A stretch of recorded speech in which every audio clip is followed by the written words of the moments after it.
I'm glad you stopped into my channel. I'm so glad when you stop in. I hope you're having a great day. Today's Saturday. It's absolutely gorgeous outside. I don't have but just a few minutes. I got to do a photo shoot in just a few minutes, so I'm going to have to make this one really quick. But today's episode, I'm going to talk about James, the disciple. They say he was the brother of Jesus. Now, where they get this from, I wrote it down. Where they get this from is Matthew 13, verses 53 through 57, and Matthew 27, verses 55 and 56. And I'll let you look that part up for yourself and come to your own conclusions, because back then, a lot of the disciples was called Jesus' brothers. But they also say that he was a brother after when Mary remarried. But I don't know if they have exact proof of that. I'll have to look further into that part of it. But in this video, I have also posted, I'm going to post, what it is a look at it from an insider's point of view. Helps you understand it a little bit better, I think. You know, it's like if James could talk to you, what he would say. You know, it's really cool.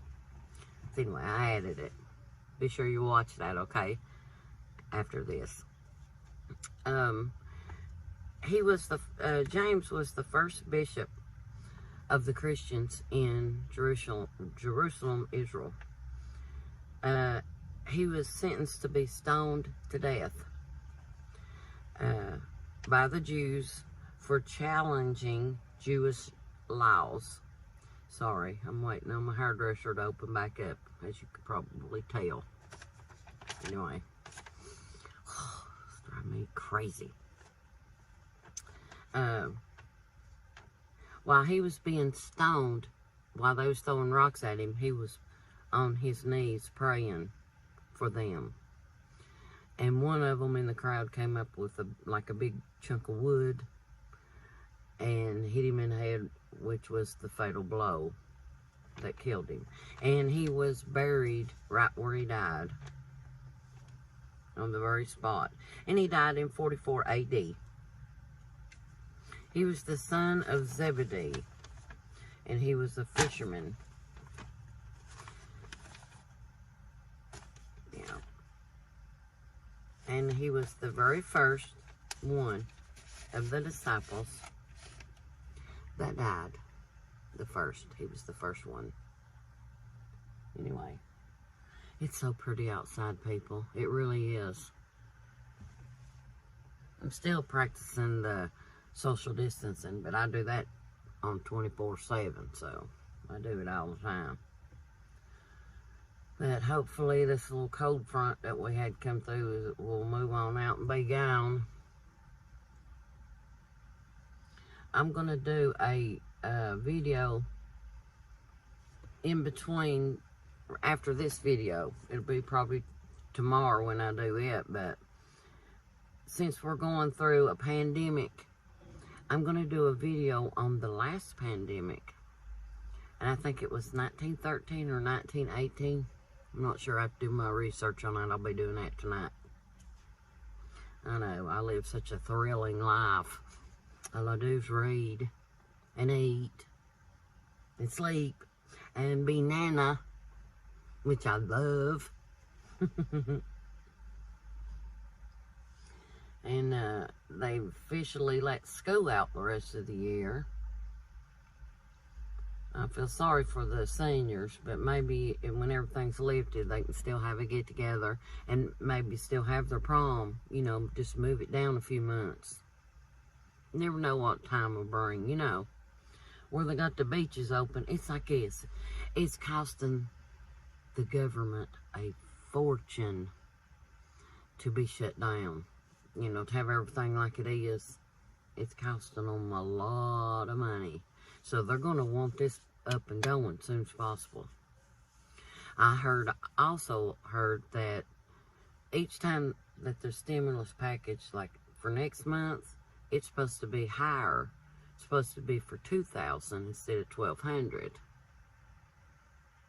Yeah, I'll take it. Won't you? Anyway, I hope you have a great evening. And check out this little video that I posted, because it's pretty cool. Because it's like, if you could talk to him, talk to James, that's what it would be like, what he would tell you. And it just makes it easier for us to understand, instead of all the these and thous and homiletical, you know, all that other stuff. Just makes it easy, a lot easier. Anyhow, get outside and take a walk. That's a good idea. Or get your bikes and go riding. And still social distancing, because you ain't standing right near somebody, you know. Can still get out. Another thing I've been stressing to my kids and everybody I've run into, even if they do lift this ban, you know, of all of us where we can get out and go like normal, please still use social distancing and carry Germ-X with you all the time, because just because they lift that does not mean that people no longer have germs. They're going to still have germs. You know, like right now when you go to the grocery store, inside the grocery store, they spray the buggies down and wipe them, you know. Well, when that ban's lifted, they probably won't do that no more. You know, people just kind of, it'll go back to where they think they can just be like it was. But there's still going to be germs on the buggies, people. Because all these people out there are still going to have germs. And when I was reading, one of the reasons that I wanted to do the video tomorrow, which I'm going to do more research tonight, but I was looking at it today. They had, the last pandemic was the flu. Spanish flu. It was the flu, but it went rapid, just like what we got now. Except it turned into tuberculosis, I think. But they had to wear masks. All of them had to wear masks and stuff back in too. Really. But it just goes to show you,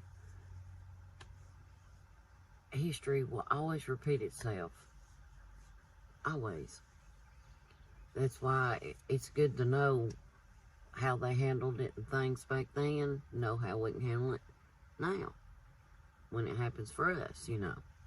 But I found it real interesting, because now, to us, if you get the flu, you know, you just get over it. About a week or two, you know, and you're back to normal. It's just like, we even got a season now, we call it flu season. Back then, if you had the flu, you was destined to die. Kind of like Corona, you know. But anyway, it's going to be really interesting. I think it's interesting anyway. But I like things in history, you know. You can look back on things. It's always good to look back. But that don't mean you stay back there. You look back, but keep going forward, you know. And with that being said, I'm going forward. And I will talk to you guys tomorrow. Have a great evening. And you know what? You're awesome. And I love you. One of Jesus' closest friends.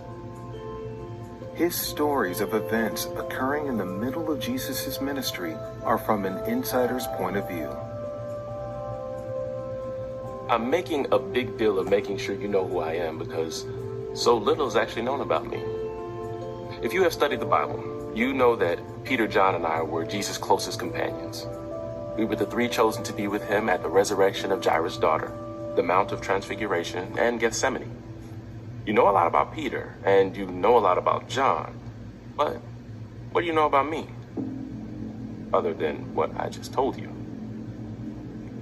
If you were to search the Bible, you would find me mentioned less than 10 times, other than the lists of apostles.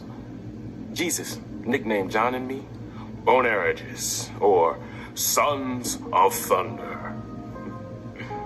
John and I once asked to sit at the Lord's side in his kingdom, which really ticked off the other apostles. I was with Peter, Andrew, and John when we asked about the time of the destruction of the temple. I was also with him on the Mount of Transfiguration. One time, John and I wanted to call down fire on the Samaritans because they rejected Jesus. I was the first of the apostles to die when Herod had me killed by sword. Frankly, that doesn't seem like a bunch of information about someone who was in the inner circle of Jesus. No long stories, no personal details, no juicy quotes. Most people would be a little offended at that. But I can't really blame the gospel writers, especially Luke. I was the quiet, reliable one who Jesus depended on. That sounds like you. I hope you realize that Jesus loves you and that you are in his inner circle, just like me. We are gifted for his glory, not our own. I was at the raising of Jairus' daughter. We apostles were just getting used to watching Jesus do miracles and heal people when he called all 12 of us together and did another amazing miracle. He gave us the authority and power to cure diseases, heal the sick, and cast out demons, and then sent us to go share the kingdom. I admit, I was pretty scared when he did that because he added the commandment for us to take nothing with us. No money, no extra clothes, no toothbrush. We were to be totally reliant on God and on God's people. When we returned, it was a joyous celebration because God had blessed our journey beyond anything we could imagine. Now you think that after that experience, we would understand that the power of Jesus and believe in him unconditionally. If you think that, you would be wrong. Shortly after returning, Jesus took the 12 to Bethsaida, which was a few miles east of our base at Capernaum. Bethsaida was the home of Peter, Andrew, and Philip. Although Jesus wanted to teach the 12 of us in private, a large crowd of people gathered, and Jesus welcomed them. As usual, when Jesus began to teach, the time just seemed to slip away. When it got near dinner time, we apostles could see that an emergency was developing. The crowd had no food, and there were no nearby towns to get food. Even if there had been, it would have been overwhelmed with the demands of thousands of people. We went to Jesus and explained the situation. Jesus was so compassionate, and we were positive he would be impressed with our compassion. Instead, he just looked at us with a grin and said, "You give them something to eat."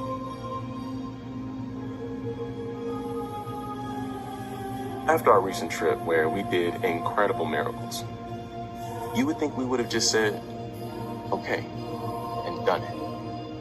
But we looked at him as if he had lost his mind.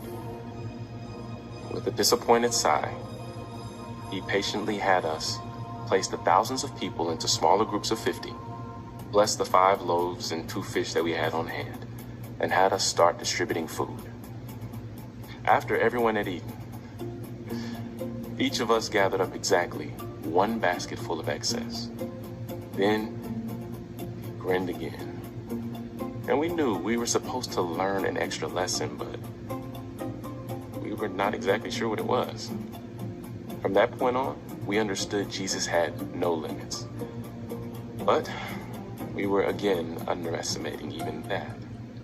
Physical miracles were relatively easy to understand. We could see them with our own eyes. What we couldn't understand was who Jesus was. In order to prepare us, he once asked the relatively benign question of who people said he was. He had heard people shouting names like John the Baptist, Elijah, and Moses. We knew better.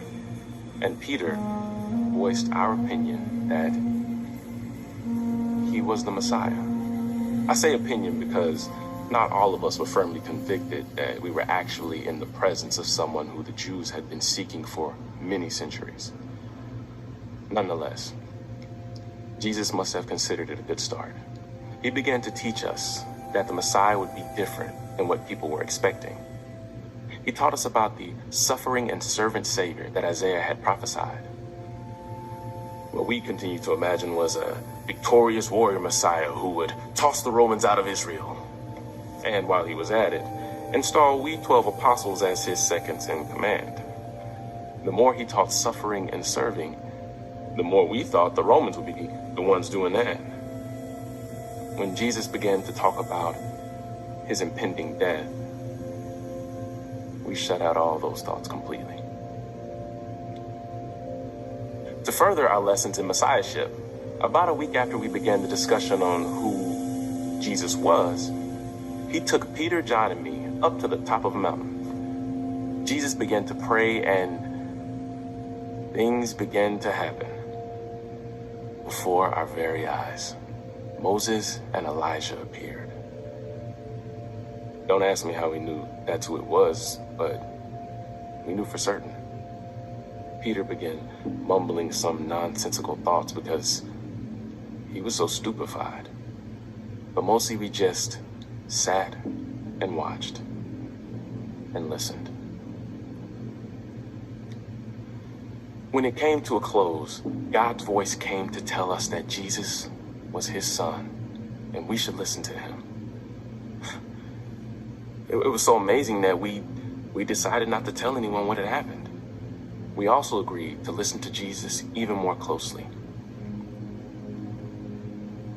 I have to admit that following Jesus for the first few years, it was a pretty good job.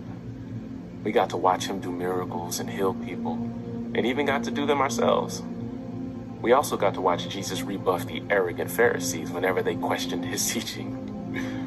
The women who followed us took care of our food and clothing, and the weather in Israel was quite good enough to sleep outside most of the time. Most of us had led lives of poverty and hardship, so following Jesus was an upgrade to first class. It all changed in the third year, though. And that is partly what Jesus had been preparing us for. His lessons about a suffering Messiah were a good start, but then he began to really prepare us for the hardships of discipleship when he'd be gone. It all started innocently enough. Jesus, Peter, John, and I came down from the mountain experience to a start of a new reality. We found the other apostles and disciples gathered around a demon-possessed boy. His father frantically explained how the boy was his only son, and when an evil spirit seized him, he would scream and convulse and foam at the mouth. He said that the spirit rarely left the child and would soon destroy him. We had heard such stories before, so the three of us weren't too worried. But the father continued with the fact that the other apostles had not been able to cast out the demon. That stopped us in our tracks. Jesus sighed and seemed so disappointed. He wondered aloud how much more he could take of people with little faith. And we took it for granted that he meant all of us apostles too. I felt ashamed to be included in the group of people with little faith. But the event proved to be another learning lesson, because Jesus prayed and healed the boy, and the crowd praised God's greatness. Looking back, I think Jesus wanted us to understand the words of the boy's father. When he was urged by Jesus to believe, the father simply said, "I believe. Help me overcome my unbelief." I thought the incident was over and expected the crowd to drift away. And while the crowd was still cheering, Jesus motioned the disciples to the side and said in a quiet voice, "Listen very closely to what I am about to say." At those words, the 12 of us stepped in very closely so we wouldn't miss a word. The Son of Man is going to be betrayed into the hands of men. They will kill him, and after 3 days, he will rise. Stupefied. We were stupefied. Jesus had just finished a miraculous healing, and the crowd was cheering in the background. He should have been smiling, but he was talking nonsense. The Son of Man? Was he talking about himself? Was he really predicting that someone would murder him? Rise from the dead? We were at a total loss for words. Even Peter. We were so mystified we didn't even ask him what he meant. To prove our absolute inability to understand our master, it wasn't long before we started arguing amongst ourselves again. Who would be the greatest in the kingdom? Jesus knew what we were arguing about, so he said, "Whoever wants to be first must be last and the servant of all." He then called over a small child who was nearby and said, "Whoever welcomes this child in my name welcomes me and the one who sent me. For the least among you all, he is the greatest." When Jesus said those words, I looked at my brother John and gave him a look of exasperation. How come everything Jesus said so confounded me? Why did his take on reality so conflict with my own? His answers were always so completely different from mine. I should have noticed that my answers weren't working so well, and I should have been able to understand that I should welcome a different viewpoint. I was prideful, too prideful. I mentioned you can't read much about me in the Bible, and I've already told you about most of the places where you can. So I want to close by talking about another of those times. We were walking through Samaria on our way to Jerusalem. You may recall that the Samaritans and the Jews were antagonistic to one another for a variety of reasons. Nonetheless, Jesus sent some people ahead to a village to make preparations for us to eat and spend the night. There weren't any hotels or motels at that time, and taking care of a few dozen people was a major undertaking for a village. Once the villagers understood that they were having to greatly inconvenience themselves for a bunch of Jews, they decided not to. This wasn't necessarily a theological disagreement, just a rude way to treat travelers. This is when my brother and I earned our nicknames from Jesus. We were furious and wanted to bring destruction down on the village. This wasn't an empty threat because we had already proven that we could do such a thing. Jesus rebuked us and said, "You sons of thunder, we come to bring life to people, not death." That is when it struck me. All of Jesus' ministry could be summed up in that phrase. We come to bring life to people, not death. By saying we, I figured that it was no longer what would Jesus do, but what would we do? From now on, we, the apostles, would be bringing life to the people. I also figured that if we were bringing life to people, the religious leaders had been giving death to people, so they needed to be replaced. They were not going to go quietly. It became clear that we were on a collision course with the Pharisees and other Jewish leaders. Most experts believe Stephen was the first Christian martyr. It is possible that I was the second one, when Herod had me killed by sword. It is clear that I was the first of the apostles to die for the cause of Jesus. In fact, I am the only faithful apostle whose type of death is known with certainty. It seems a little ironic that you might know almost as much about my death as my life. But I finally beat out Peter and John in something. I certainly got to be with Jesus again before them.